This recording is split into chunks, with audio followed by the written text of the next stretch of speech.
হঠাৎ করে দেখি কবরের মধ্যখান থেকে ফাটল দরিয়া ফাঁকা হয়ে গেল। কবর ফাঁকা হওয়ার পর আমি নজর করে দেখতেছি আমার বিবির বুকের উপরে একটা দুধের বাচ্চা খেলাধুলা করতেছে। ওই বাচ্চাটা মায়ের বুকের উপরে। আমি কবরের মধ্যে নামিয়া বাচ্চাটা যখন হাতের মধ্যে নিব, গায়েবী থেকে আওয়াজ, গায়েব থেকে আওয়াজ দিয়া কয় রে বান্দা, এই বাচ্চাটা তো, এই বাচ্চা নিয়ে তুই ঘরে যা। তুই না হজ জিহাদে যাওয়ার সময় যায় নামাজে বসিয়া দোয়া করছিলি, ও আল্লাহ তুমি আমার স্ত্রীর গর্ভের বাচ্চাটারে হেফাজত করো। ওই দিন যদি তুই দোয়া করতি আমার স্ত্রীকেও হেফাজত করো, তো আজকে তুই স্ত্রীটাকেও জিন্দা পাইয়া যাইতি। তুই তো স্ত্রীর হেফাজতের দোয়া করো নাই, তুই সন্তানের হেফাজতের দোয়া করছো। আল্লাহর মহব্বতের সন্তানটা তুমি নিয়ে চলিয়া যাও। ওমর ডাক দিয়ে কয় রে বাবা, এই তোমার মাটির গর্ভের সন্তান, এটা তো সাধারণ না, আল্লাহর খাঁটি বান্দা হয়ে আসছি। আল্লাহর এক বান্দা একটা বাচ্চা কাঁধের মধ্যে নিয়া ঘুরতেছে এইরকম এক ময়দানের ভেতরে। চেয়ারের মধ্যে বসা ক্ষমতার উসনদে খলিফাতুল মুসলিমিন ওমরে ফারুক রাদিয়াল্লাহু তাআলা আন জায়েদ নামের সাহাবী বলেন, আমার আব্বাজান ঘটনা বর্ণনা করলেন। ওমরের সামনে বাচ্চাটা নিয়া বাবায় কাঁদে নেয় আর চুমু খায় মহব্বত। এবার ওমরের নজর পড়ে গেল।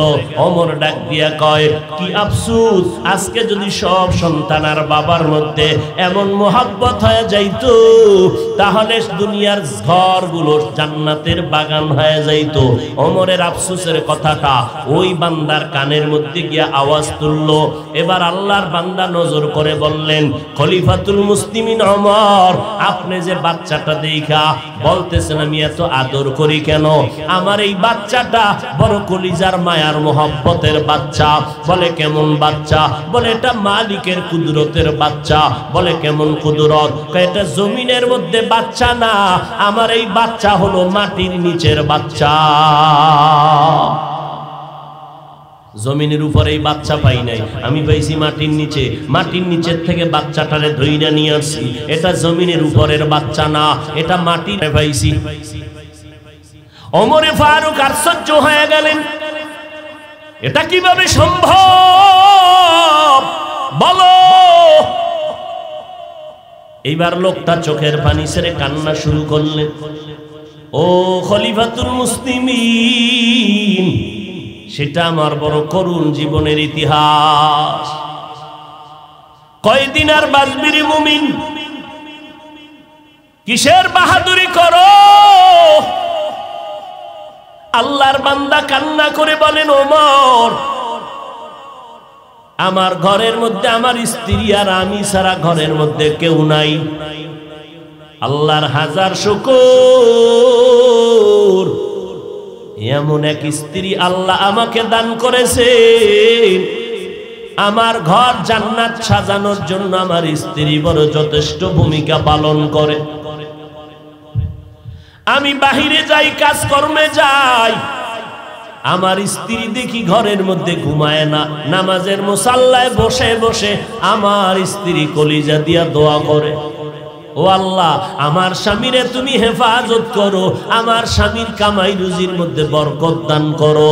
আর ঘরের আব্বা জানেরা, এই সমাজের মধ্যে যদি আমার মা একজন নেক আমলওয়ালা হয়, ওই ঘরটা জান্নাতের বাগান হয়ে যাবে। কোন স্বামী যদি হারাম টাকা কামাই করে, আম্মা জান যদি বলে স্বামী আমার তোমার চাকরির বেতন কত? কয় বেতন 20,000। এক মাসে দেখলো 22,000 টাকা ঘরে, 2,000 টাকা বাড়াইয়া আনলা কিভাবে? স্ত্রীকে মন খুইলা বলে, স্বামী বেচারা আমাকে একজনে হাদিয়া দিছে, আলহামদুলিল্লাহ গ্রহণ করলাম। পরের মাসে আসলো 26,000। এই স্বামী আমার 6,000 টাকা বাড়তি কেন? এভাবে ধরতে ধরতে একদিন কোমর ফাঁস করিয়েই ফালাইলো। স্বামী কলিজা দিয়া মোহব্বত করি, বলো তুমি বাড়তি টাকা আনো মাসে মাসে কোথার থেকে? স্বামী বলে ফেললো, বিবি আমি চাকরি করি, আমার কর্মচারীদের থেকে টাকা ডান বাম করে আমি নিয়ে যাই, এইভাবে যেটা হালাল না, একটু হারাম পন্থায়। এবার স্ত্রী একটা গালিও দেয় নাই, মনটা খারাপ করে নাই, শান্তভাবে স্বামীর হাতটা ধরিয়া কয়, স্বামী ও স্বামী আমার, আমরা দুনিয়াতে আর রিজিকের মালিক আমাদের আল্লাহ।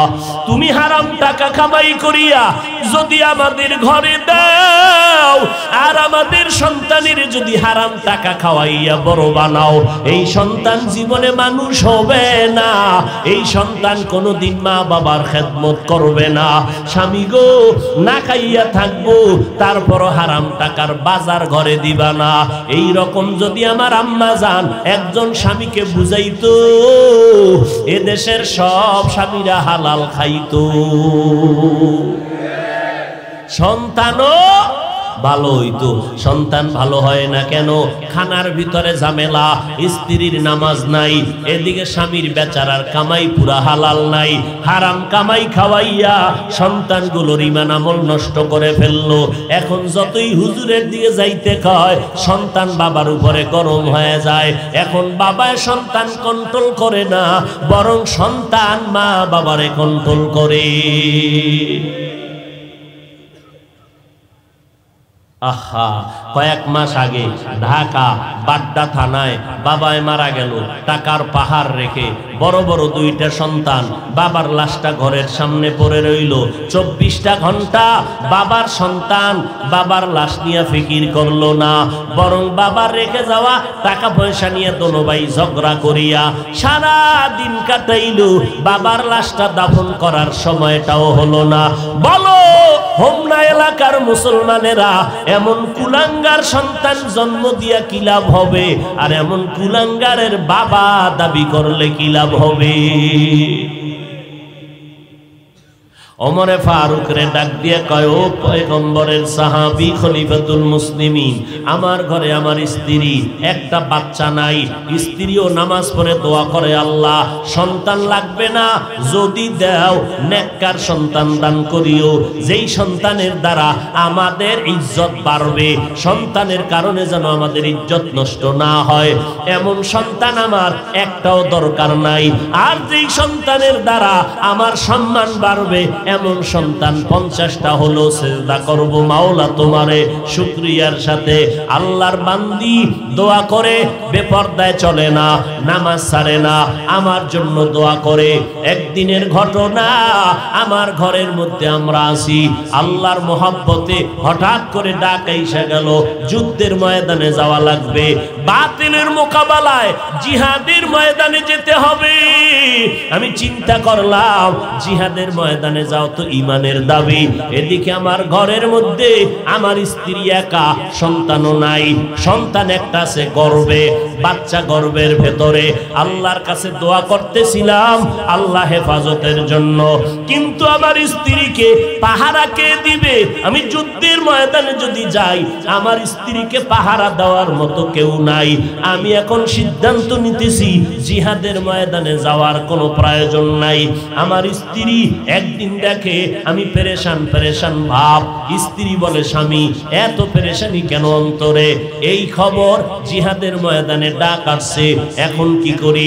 তোমাকে পাহারা দেওয়ার কেউ নাই, কার কাছে রাইখে আমি যুদ্ধের ময়দানে যাব? আমার স্ত্রী আমাকে সান্ত্বনা দিয়ে বলে, ও স্বামী আমার, আমার মাওলা আমাদের হেফাজতের জন্য যথেষ্ট। কারণ আমরা গুনাহ করি না, আমরা বেপরদায় চলি না, আমরা কারো ক্ষতি করি না, কারো হক নষ্ট করি না, আমার মাওলা আমাদের হেফাজত করবে। ও স্বামী আমার, আমার মাওলার ডাকে তুমি সাড়া দাও, জিহাদের ময়দানে ইমানের তাগিদে যাও, আর তুমি দোয়া করিও আল্লাহ পাক যেন আমাদেরকে হেফাজত করে, আমাদের পাহারাদার কেউ লাগবে না, আমাদের হেফাজতের জন্য আমার আল্লাহ হলেন যথেষ্ট। স্ত্রী সান্ত্বনা দিছে। এই রকম স্ত্রী কয়জন আছে স্বামীর একটু সান্ত্বনা দিয়া মুহূর্তে টেনশন দূর করে দিবে।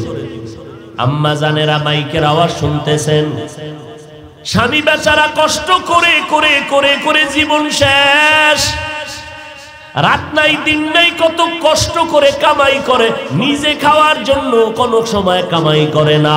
সন্তানের মুখে হাসি চায়, স্ত্রীর মুখে হাসি চায়। ও আম্মা জান, মন থেকে বলছি স্বামী আমার এই জিনিসটা লাগবে, স্বামীর পকেটে টাকা নাই, কিচ্ছু বলে নাই, বলে বিবি দোয়া করো আইনা দিমু। বাজারে যাইয়া পেরেশান হয়ে গেল, টাকা নাই। স্ত্রীর মনটা রক্ষা করা দরকার। বন্ধুরে টেলিফোন করে, বন্ধু আমারে তুমি 5000 টাকা ধার দাও। বন্ধু দিতে চায় না, মোবাইল বন্ধ করে রাখলো। শেষ পর্যন্ত দরজায় চাইয়া কিছু টাকা পাইলো, ওই টাকা দিয়া স্ত্রীর মনটা রক্ষা করলো। আম্মা জানেরা যদি বুঝতেন যে আমার স্বামী রৌদ্র পড়িয়া কত কষ্ট করে কামাই রুজি করে, টাইম মতো খাইতে পারে না, ঘুমাইতে পারে না, এই চিন্তা যদি আম্মা জানেরা করতেন, কোনো মা স্বামীর সাথে খারাপ ব্যবহার করতো না। আর সেই চিন্তা করার টাইম কই? ডানা কাটা হরিণা আছে ঘরে, এর চিন্তা করার টাইম কই? চৌধুরী বংশের মাইয়া এ চুলার কাছে যায় না, চেহারা ঝলসে যাবে। কথা আমার রান্না খাওয়াইবে কে? কয় যে কাজের মাইয়া আছে, যে বাথরুমের থেকে পরিচ্ছন্নতা নাই, কোনো পাক পবিত্রতার হিসাব নাই, ওর না পাক হাতের খানা খাও, এটা তোমার কপালে বরাদ্দ। আমি চৌধুরী বংশের মাইয়া, যাও করমু, এও সুযোগ নাই। কারণ আমার বিয়ে করছো আমার গোলাম হইয়া, আমার বাবার থেকে পচা পায়খানা খাইছো না যৌতুকের নামে।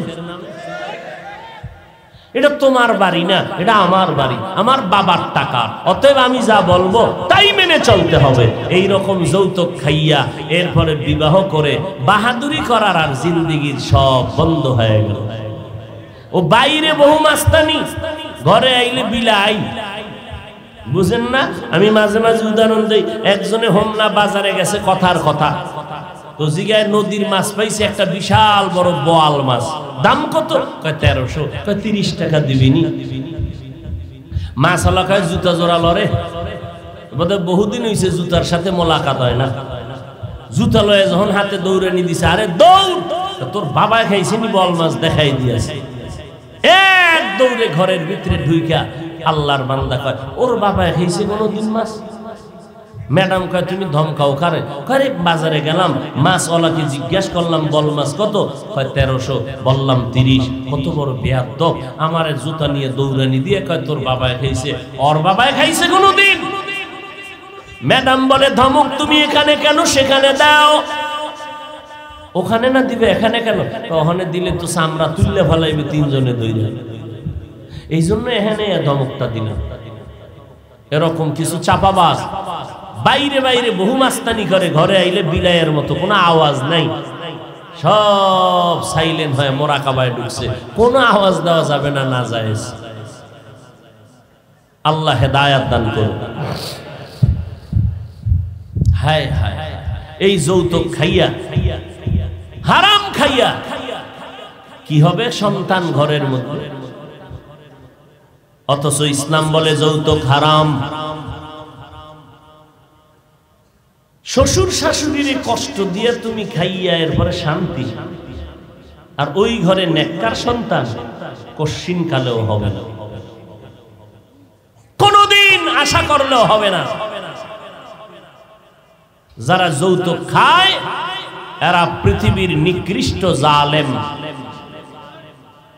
এদের মতো জালেম পৃথিবীতে কেউ নাই। আল্লাহ হেফাজত করে। এরা নারীর উপরে জুলুম করে, আবার মাইক পাইলে কয় আমরা নারীর অধিকার চাই সমান। ইসলাম নারীর অধিকার দেয় নাই, অথচ ইসলাম নারীর অধিকার দিয়েছে পৃথিবীর আর কোন ধর্মে দেয়নি। হিন্দুদের কিতাব খুলবেন, নারীদের উপরে পুরুষের তুলনায় সম্মান কম। বৌদ্ধদের কিতাব খুলবেন, নারীদের পুরুষের তুলনায় সম্মান কম। এইভাবে প্রত্যেকটা ধর্ম। আর আমার মদিনার নবী বলেন নারীর এত সম্মান, আরবের মধ্যে বিধবা নারী খাদিজা যেই বিধবা নারীরে আরবের মানুষ পছন্দ করে না, আমি মুহাম্মদ 25 বছর বয়সের যুবকটা 40 বছরের বিধবা নারী, দুইজন স্বামী বিদায়ের পর আমি খাদিজারে স্বামী রূপে, আমি স্ত্রী রূপে গ্রহণ করলাম। আমার খাদিজা স্ত্রী হয়ে গেল। আমি 25 বছরের যুবক, আমার স্ত্রী খাদিজা 40 বছরের আল্লাহর বান্দি। দুইজন স্বামী বিদায় করে আমার ঘরে খাদিজা চলে আসলেন। ওই খাদিজার কথা আমি মুহাম্মদ কখনো ভুলতে পারি না। এরে পর্দার আড়ালের আম্মা জানেরা, ওমরের সামনে লোকটা দাঁড়ায় বলে, আমার স্ত্রী আমাকে সান্ত্বনা দিয়ে বলে, যুদ্ধের ময়দানে যাও, ময়দান থেকে ফিরবা না, আল্লাহর মোহাব্বতে যাও, আমাদের হেফাজত করনেওয়ালা কেউ নাই, আমার আল্লাহ আছে। এইবার আল্লাহর বান্দা কয়, স্ত্রীর সান্ত্বনা ভাইয়া এবার রেডি হয়ে গেলাম, যুদ্ধে যাব। আমার স্ত্রী যদি এত শক্ত থাকে তাহলে কেউ তার ইজ্জত নষ্ট করতে পারবে? আম্মা জান এত শক্ত, চরিত্র এত ভালো। আর ও হোমনার আম্মা জানেরা, যদি আপনার অবস্থা এমন হয়, স্বামী ডান হাত বাম হাতে কামাই করে আর আপনি ঘরে বসে টাকা ডান বাম করেন, খোদার কসম কিয়ামত পর্যন্ত আপনার স্বামীর কামাই রুজিতে কোনো বরকত হবে না। এই ছেলেরা, বাবার টাকা চুরি করো না কেন? মোবাইলে এমবি নাই তো এমবি ঢুকামু। তোর বাপেরে জবাই কর, কারণ তোর বাপেরে দুনিয়াতে ফকির বানানোর জন্য বাইরের কোনো তাবিজ লাগবে না, তুই কুসন্তানটাই যথেষ্ট। লিখে রাখ, বাবার পকেটের টাকা যদি না বলিয়া অন্য জায়গায় খরচ করো, জীবনে তোমার বাবার কামাই রুজিতে বরকত হবে না। অথচ যদি সন্তান চিন্তা করতি, আমার বাবার কামাই রুজি সব আমার, বাবায় মরে গেলে সব আমি হব মালিক, এই চিন্তা যদি করতি, বাবার টাকা চুরি করতি না। কত কি করো আল্লাহই ভালো জানে, আল্লাহ হেদায়াত দান করেন। এবার আল্লাহর বান্দা যুদ্ধে রওনা হবেন, রেডি হয়ে রওনা। স্ত্রী ডাক দিয়া কয়, স্বামী আমার কই যাইতেছেন? আলহামদুলিল্লাহ যুদ্ধের ময়দানে। বলে যাওয়ার আগে একটু অনুরোধ, কাটটিটা রাখেন। কি করব বিবি?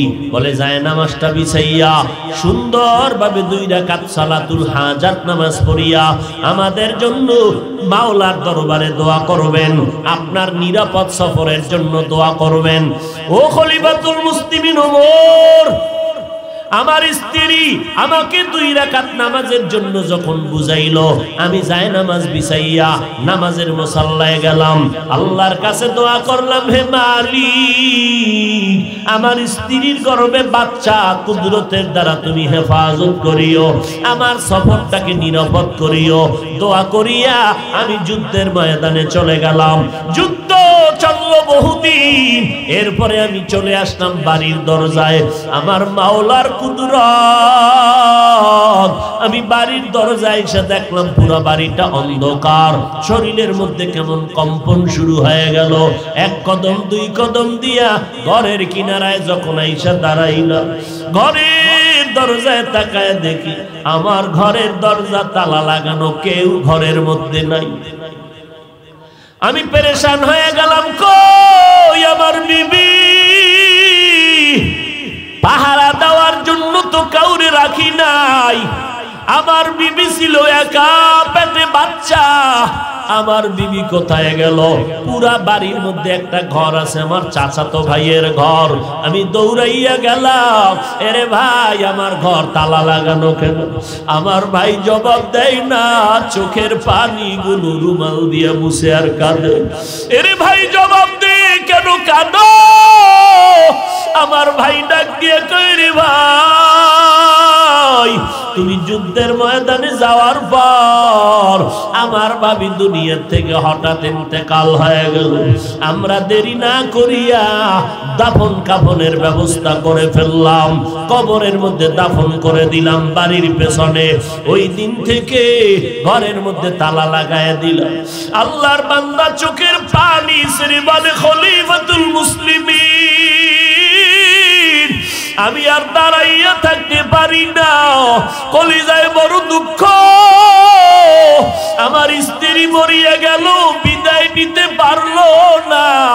আমি যুদ্ধের ময়দানে গেলাম, আর আয়েশা স্ত্রীকে দেখলাম না, না জীবনের মোনাজাতের শখের বাচ্চাটাও পাইলাম না।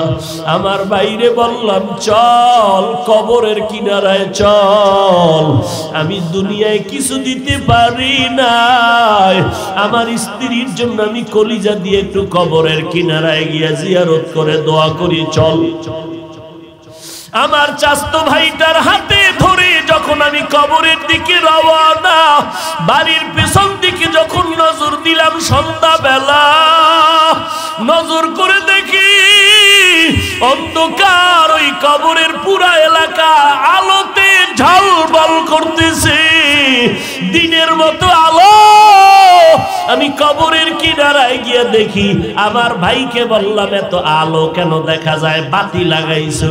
কয় না রে ভাই, কোনো বাতি লাগাই নাই, যেদিন আমরা দাফন করিয়া বিদায় হয়ে গেলাম ওই দিন থেকে দেখতেছি রাতের বেলা সন্ধ্যা হলে একটা বাতি দেখা যায়, পুরা কবরের অঞ্চল আলো হয়ে যায়। ও খলিফাতুল মুসলিমিন, আমি কবরের কিনারায় গিয়া দাঁড়ায়া কাঁদতেছি। এখন চিন্তা করি, এই আলোটা কবরের মধ্যখান থেকে একটা বাতি আসমান বরাবর সোজা আলো দিতেছে, আর ওই আলোতে পুরা এলাকাটা আলোকিত হয়ে গেল। আমি আমার ভাইকে বললাম, ও ভাই, যা ঘর থেকে একটু কোনো হাতিয়ার নিয়ে আয়, আমি কবরটা খনন করে দেখবো এটা কিসের আলো বের হয়। খলিফাতুল মুসলিমিনও চোখের পানি ধরে রাখতে পারলেন না। কি ভাগ্যবতী স্ত্রী পেয়েছো তুমি। এবার আল্লাহর বান্দা কয়, খলিফাতুল মুসলিমিন, আমার ভাই যখন হাতিয়ার আনতে গেল কবর খনন করার জন্য, আমি দাঁড়াইয়া আছি, কবরের দিকে নজর, আমি বাতিটা দেখতেছি, আল্লাহর কুদরত। হঠাৎ করে দেখি কবরের মধ্যখান থেকে ফাটল দরিয়া ফাঁকা হয়ে গেল। কবর ফাঁকা হওয়ার পর আমি নজর করে দেখতেছি, আমার বিবির বুকের উপরে একটা দুধের বাচ্চা খেলাধুলা করতেছে। ওই বাচ্চাটা মায়ের বুকের উপরে। আমি কবরের মধ্যে নামিয়া বাচ্চাটা যখন হাতের মধ্যে নিব, গায়েবী থেকে আওয়াজ, গায়েব থেকে আওয়াজ দিয়া কয়, রে বান্দা, এই বাচ্চাটা তোর, এই বাচ্চা নিয়ে তুই ঘরে যা।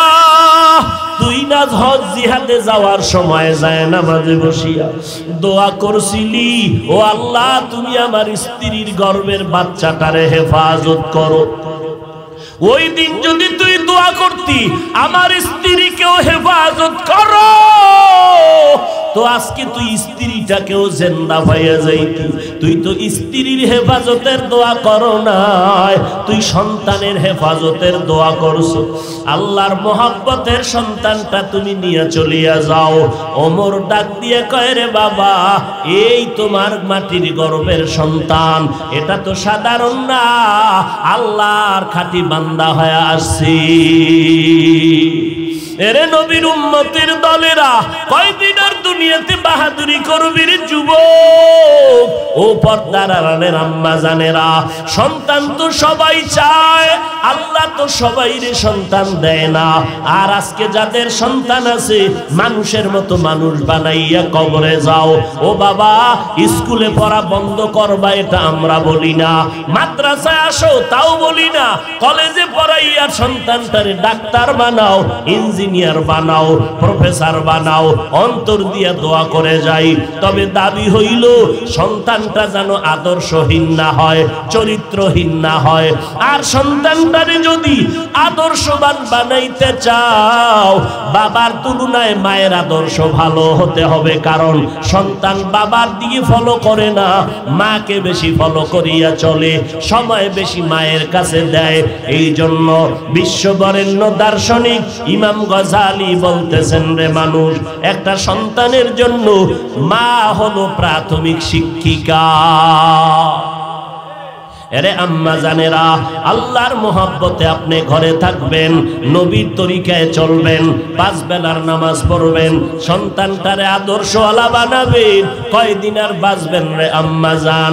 এই যে কয়দিন আগে আপনারা খবর হয়তো দেখেছিলেন, ভুলে গেছেন, ঢাকা ময়মনসিংহ রোডে, বিশ্ব রোডে গাড়ি চলে, 4 লেনের রাস্তা, সেকেন্ডের মাথায় গাড়ি দৌড়ায়। ওই ময়মনসিংহ বিশ্ব রোডের এক পার্শ্বে দাঁড়াইয়া, এক পার্শ্বে আব্বাজান আর এক পার্শ্বে আম্মাজান, মাঝখানে কন্যা সন্তান, 3 জনে হাতে হাত লাগাইয়া এবার দাঁড়ায় গেল। বিশ্ব রোডটা হাঁটিয়া পার হইয়া ওপারে যাবে। আল্লাহর বান্দা 3 জন, মাঝখানে কন্যা সন্তান, এক পার্শ্বে বাবা আর এক পার্শ্বে তার মা, হাতে হাত ধরিয়া যখন পাড়ি দেওয়া শুরু করলো, রোডের মাঝখানে যাইয়া না পেছনে আসতে পারলো, সামনে যাইতে পারলো, একটা ট্রাক আইসা দ্রুত চাপা দিল, 3 জন জায়গায় মারা গেল। বাবাও মরিয়া গেল, মাও মরিয়া গেল, কন্যা সন্তান মরে গেল।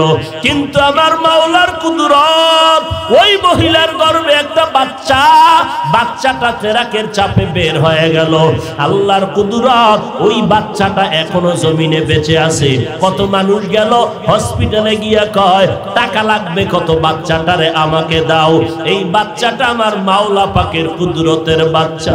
কারণ যেই ট্রাকে চাপা দিয়া মাকে মারিয়া ফলাইলো, যেই ট্রাকের চাপায় বাবায় মারা গেল, যেই ট্রাকের চাপে কন্যা মারা গেল, ওই ট্রাকের চাপে এই বাচ্চাটারে মাওলায় বের করায় বাঁচায় রাখছে। কে রাখছে জোরে বলো?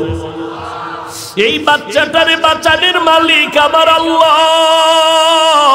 ওই বাচ্চাটা একদিন তো যখন বুঝের হয়ে যাবে বড়, যখন দেখবে ওর বয়সের মেয়েরা আম্মু আম্মু বলিয়া ডাকে, আব্বু আব্বু বলিয়া ডাকে আর আদর করে, ওই বাচ্চাটা তখন ডানে বামে খুঁজবে, আমার আব্বু কোথায়, আমার আম্মু কোথায় গেল, আমারে কে বাবার আদর দিবে, মায়ের আদর দিবে।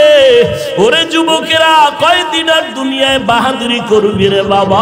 এই জীবনে তো কত যুবকের লাশ কবরে রাখলাম, কত যুবকের জানাজা পড়াইলাম, আল্লাহর কাছে দোয়া করিয়া গেলাম। স্কুলে পড়ো, কলেজে পড়ো, আমাদের কোনো আপত্তি নাই, কোনো বাধাও নাই, বরং দোয়া করি স্কুলে পড়িয়া বান্দা তুমি ভালো ডাক্তার, ইঞ্জিনিয়ার হও, ভালো একজন প্রফেসর হও। ও চাকরিজীবীওয়ালারা, চাকরি করো, ইসলামে বাধা দেয় না। ব্যবসা করো, তাও আমার আল্লাহ বাধা দিবে না। তবে দাবি নবীর তরিকা মানিয়া চলো, নবীর তরিকায় 5 বেলার নামাজ পড়িয়া চলো, মা বাবার দোয়া নিয়ে চলো, ওলামায়ে কেরাম যারা আহলে হক তাদের পরামর্শ নিয়ে আমল করো। যত আমল করবা ইখলাস নিয়ে করো তো অল্প আমল নাজাতের জন্য যথেষ্ট হয়ে যাবে। আল্লাহর মোহাব্বত নিয়া বান্দা যদি আমল করতে পারো, এই আমলের দ্বারা দুনিয়াতেও তোমার সুনাম, আখিরাতেও তোমার সুনাম। এরে আল্লাহর বান্দা, এত বিনয়ের সাথে পায়ে ধরিয়া ধরিয়া বলতে চাই রে বাবা, দুনিয়াটা কিছুই না। আজকে তুমি টুপি দাও না, নামাজ পড়ো না, কয়দিন আর এইরকম চলবা? আর এইরকম চলতে গিয়া বলো আমাদের থেকে তুমি কত দামি আর আরামে আছো। এত দুশ্মনের মাঝে আলহামদুলিল্লাহ আমাদের কোরআনওয়ালা নবীর তরিকাওয়ালাদের সম্মান কমে নাই। ও আল্লাহর বান্দারা, তুমি যেই লাইনে থাকো অনুরোধ নবীর তরিকা নিয়ে চলো, আল্লাহর মোহাব্বত নিয়ে চলো, আল্লাহর কাছে তওবা করো। আজকে আমিও যদি তোমার মতো প্যান্ট শার্ট টাই লাগাইয়া রাস্তায় ঘুরতাম, কেউ বাধা দিত না। টুপিটা মাথায় দিলে মাথা গরম লাগে, এরপরও কেন টুপি ফালাই না? দাড়ির কারণে যৌবনের ভাব চলে যায়, তারপরও কেন দাড়ি ফালাই না? লম্বা জামার কারণে শরীরটা গরম লাগে, তারপরও কেন ফালাই না? একমাত্র কারণ আমার আল্লাহর কোরআন সত্য, নবীর কথা সত্য, একটা কথা ভেতরে মিথ্যা নাই। ও নবীর উম্মতের দল, ওই কোরআনে জান্নাতের বয়ান আছে, জাহান্নামেরও বয়ান আছে। জান্নাতে কারা যাবে, জাহান্নামে কারা যাবে, তাও আল্লাহ বলেছেন। ও নবীর উম্মত আশিকির দল, জাহান্নামটা কেমন হবে, জান্নাত কেমন হবে, আল্লাহ তাও বয়ান করে বলেছেন। ওরে আল্লাহর বান্দা, আজকে আমি বক্তা হয়ে বয়ান করি, তোমরা শ্রোতা হইয়া বয়ান শুনো। এই যে ভাব, এই ভাবের কোনো দাম নাই রে গোলাম। আজকে তুমি ডাক্তার, আমি রোগী, আমি ইমাম, তুমি মুক্তাদি, কিন্তু এই ভেদাভেদটা কতক্ষণ জানোনি? সাদা কাফনের যেদিন প্যাকেট হয়ে যাবি, ওই দিনকে বক্তাকে শ্রোতা কোনো ভেদাভেদ থাকবে না। সাদা কাফনে ঢুকার পর কে ধনী কে গরিব কোনো ভেদাভেদ নাই। ধনী লোকটার কাফন হবে 3টা সাদা, গরিব রিক্সা ড্রাইভার মারা গেলে তাকেও 3 কাফন সাদা দেওয়া হবে। ধনী লোকটার কাফন একটা বাড়াইয়াও দিবে না, গরিব লোকটার একটা কাফন কমাইয়াও দিবে না। ওই 3 কাফনের প্যাকেট যেদিন হইবা, কাফনের উপরে লেখাও থাকবে না কে আলেম কে মূর্খ, কে একজন ধনী কে গরিব, লেখাও থাকবে না। একাকার করিয়া জানাজা পড়াইয়া যখন মাটির গর্ভে নিয়ে যাবে, ওই কবরে এত ভক্তবৃন্দ আমার, কিন্তু কবরে যখন আমার লাশটা নামাবে কেউ আমার সঙ্গে যাবে না। এত ভক্তরা কই? শেষ 2টা লোক কোমরে বাজায় গামছা লাগাই আমারে কবরে নামাইলো। 2 জন লোক আমার মাথার কিনারে, একজন পায়ের কিনারায়। মনে হয় যেন 2টা লোক আমার সাথে কবরে থাকবে।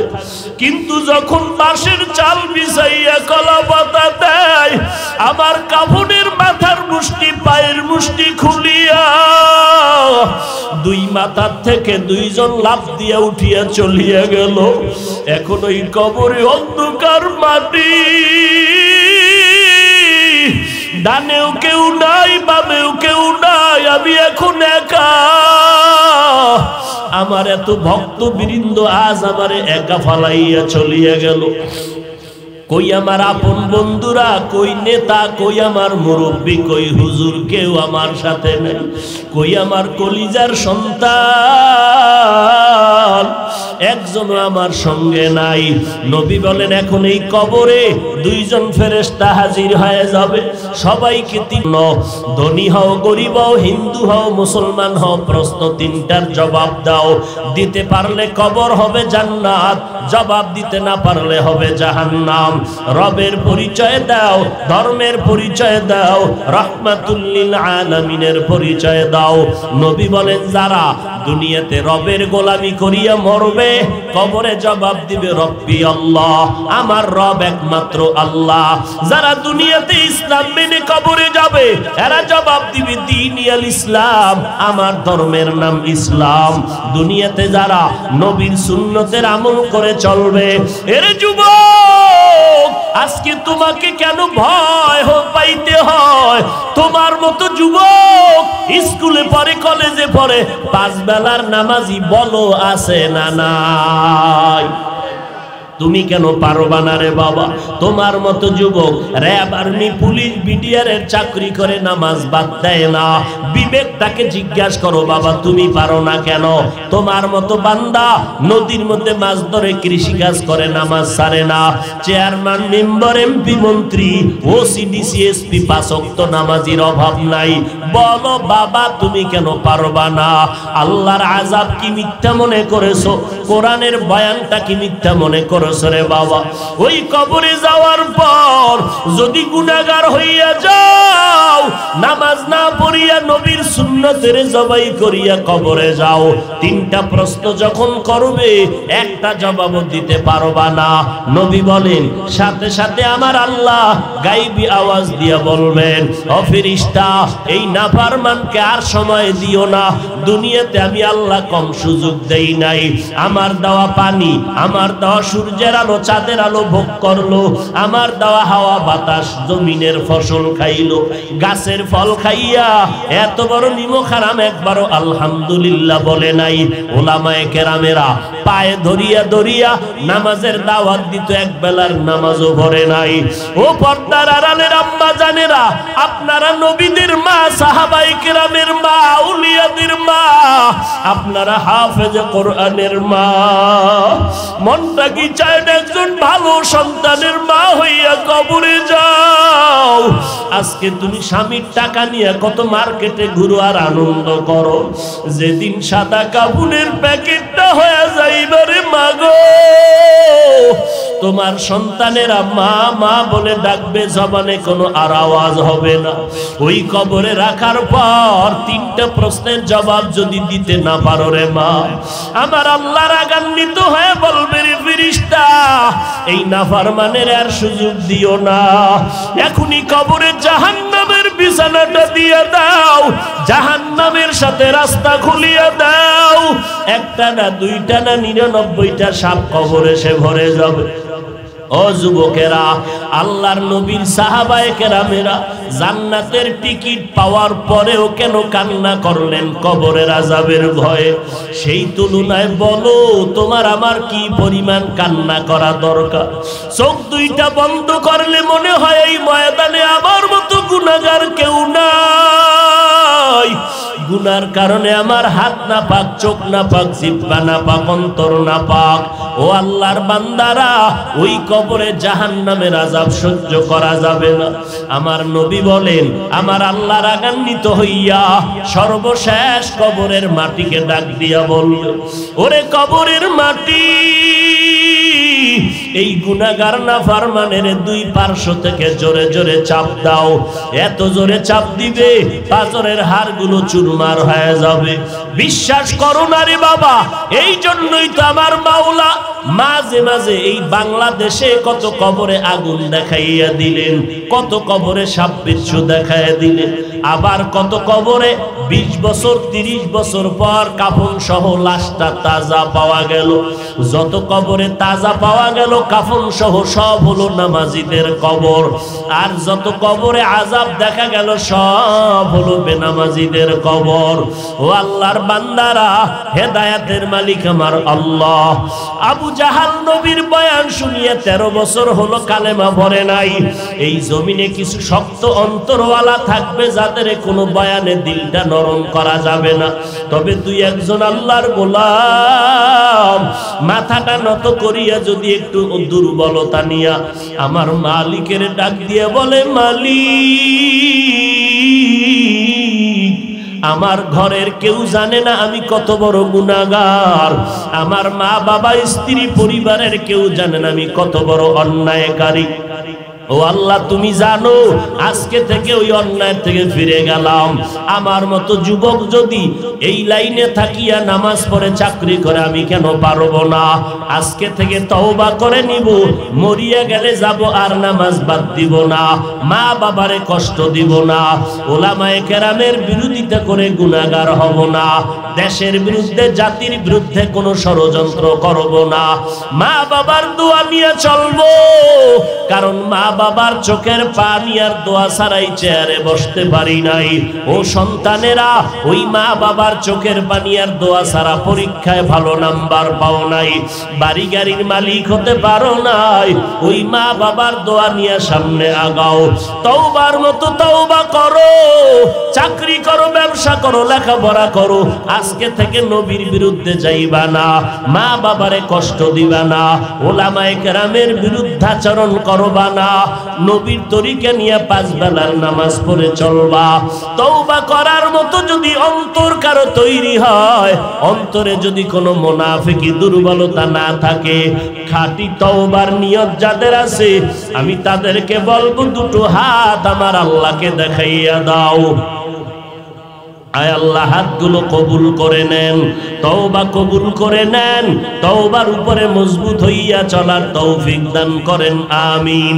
আলহামদুলিল্লাহি রাব্বিল আলামিন, ওয়াসসালাতু ওয়াসসালামু আলা সাইয়্যিদিল আমবিয়াই ওয়াল মুরসালিন ওয়া আলা আলিহি ওয়া আসহাবিহি আজমাইন।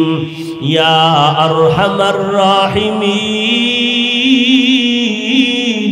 ইয়া আরহামার রাহিমিন, ইয়া আরহামার রাহিমিন। রব্বিরহামহুমা কামা রব্বায়ানি সগীরা, রব্বিরহামহুমা कमा रब्बयानी सगीरा।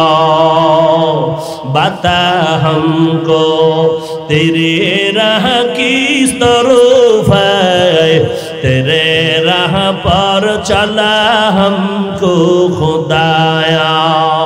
बेगुनाह न गुज़श्त बरमा साआते, बाहुजूरे दिल न करदम ताआते। ও দয়ার মালিক, গুনাহের বোঝা মাথায় নিয়ে আজকে আপনার দরজায় হাজির হয়েছি। এই হোমনার মাঠে নজর করে দেখেন রে আল্লাহ, 3 দিনের এই আখিরাতের বাজারের শেষ দোয়ায় হাজির হয়েছে। মোনাজাতের পরে এই বাজার ভঙ্গ হইয়া যাবে, আবার আগামী বছর এই জান্নাতের বাগান মিলবে কিনা জানা নাই। আর এই বাগান মিললে থাকতে পারবো কিনা তারও কোনো গ্যারান্টি নাই। ও আল্লাহ, দুনিয়ার বাড়িওয়ালাদের দরজা বন্ধ হয়ে গেল, আপনার রহমতের দরজা তো বন্ধ নাই রে আল্লাহ। দুনিয়াতে যেদিন আসছি কত পবিত্র, মা বাবা কত আদর করেছিলেন, আজকে সেই পবিত্র জীবনটা গুনাহ করিয়া নাপাক করে ফেলেছি রে আল্লাহ। শয়তানের ধোকায় পড়ে আজ আমার গুনার কারণে হাত নাপাক, চোখ নাপাক, জিহ্বা নাপাক, অন্তর নাপাক। ও আল্লাহ, আমার এই গুনার খবর আমার মা বাবা, ভাই বোন, স্ত্রী, সন্তান কেউ জানে না। যদি জানতো কেউ আমারে সম্মানের জায়গায় বসতে দিত না। ও আল্লাহ, আপনি কত যে দয়ার মালিক। আপনার নিয়ামত খাওয়ার পরে, আপনার সাথে অন্যায় করার পরে আপনি রাগ করিয়া খানা বন্ধ করিয়া দেন নাই। আপনি যদি আমার শ্বাস বন্ধ করে দিতেন, কারো ক্ষমতা ছিল না। আপনি যদি আমার জবানটা বন্ধ করে দিতেন, কথা বলার কারো শক্তি ছিল না। ও আল্লাহ, আপনি গুনার কারণে বেজার হইয়া পানি বন্ধ করেন নাই, খানা বন্ধ করেন নাই। আজকে আবার আপনার দরজায় ফিরে আসছি। আমরা আপনার আদরের নবীর উম্মত। আয় আল্লাহ, কত উলামায়ে কেরাম, কত মুরব্বী, হাজী সাহেব, কত ব্যবসায়ী, কত চাকরিজীবীরা হাত তুলেছেন। কলিজার টুকরা কত যুবক, কত ছাত্র ভাই